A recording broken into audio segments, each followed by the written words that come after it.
Nepal is a small landlocked country, bordered by China to the north and India to the south. It is one of the least developed countries of the world, with over 40% of the population living below the poverty line. Nepal is usually associated with the snowy peaks of the high Himalayas, but the Madhi area is a low-lying, swampy, jungly region south of the Chitra National Park and close to the Indian border.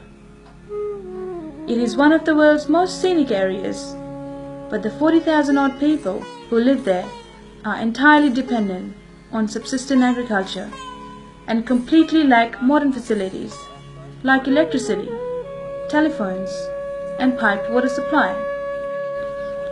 In the summer monsoon period, the area is subject to catastrophic flooding. Poverty and the dependence of the people on agriculture usually compel all Madhi women to marry early and work in the rice fields. However, Shobha is an exception. Although an orphan and brought up by her grandmother, with the help of dedicated teachers, her own academic brilliance, and the generosity of Fauzaid, she succeeded in journeying all the way from Madhi to postgraduate study in nursing at Flinders University in Adelaide, South Australia. After reaching Adelaide, she and husband Krishna made friends with members of the Nepal-Australia Friendship Association.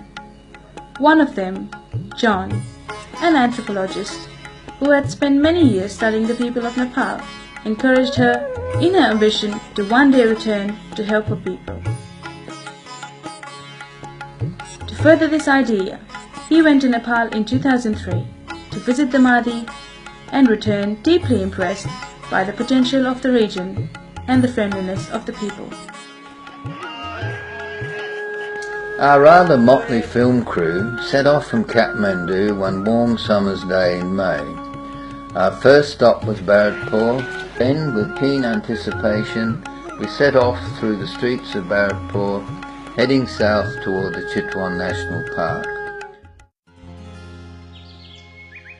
At this point, we took the opportunity to get out and admire the magnificent views of the mighty Rapti River, which forms the northern border of the park.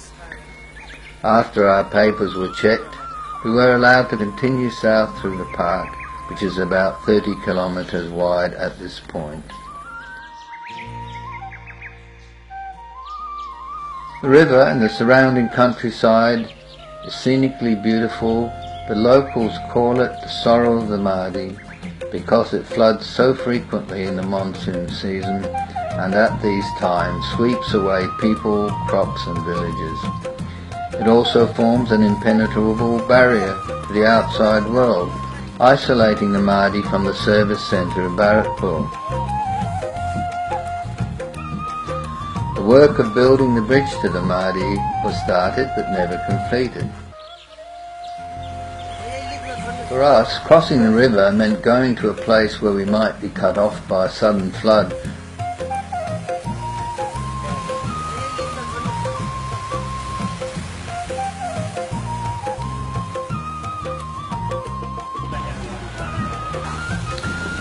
Almost as soon as we had settled in, a storm arrived, warning us of the approaching monsoon and the power of nature which places life in the Madhi always at risk.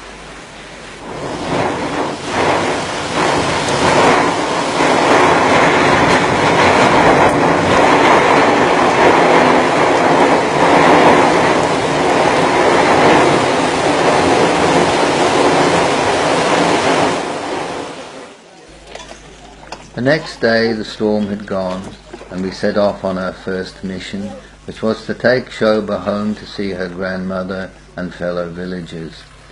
This meant pressing on south even deeper into the jungle, along bumpy tracks until only a line of distant hills separated us from the Indian province of Bihar.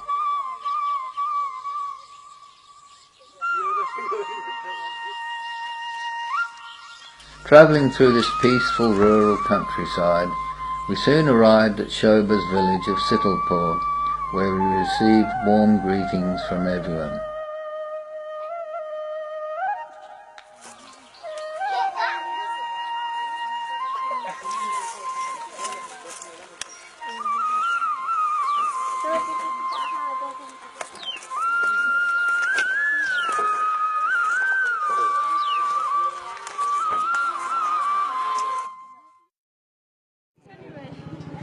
The next day we went to Shoba's old school, Somersworth Technical School, and received a most memorable welcome from staff and students.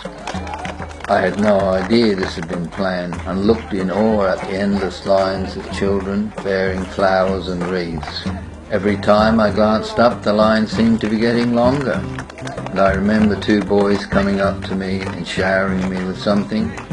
But it was not until much later that I realised I had become an instant redhead. Nor was I particularly well practised in the art of Nepalese folk dance, as you can see, but it didn't seem to matter.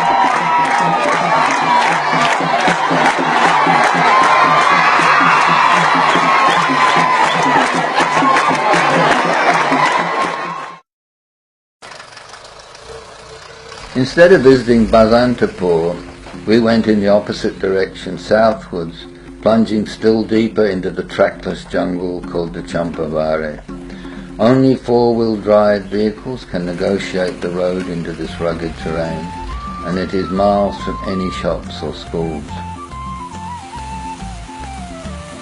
This is where Shoba and her grandmother used to live. Here dwell the Gosri people, the untouchables of the Chitwan district, driven out from the rich arable land and into the forest verge on the fringes of settlement. As far as we know, no agencies of any kind have ever taken the trouble to consider their problems or their prospects for development.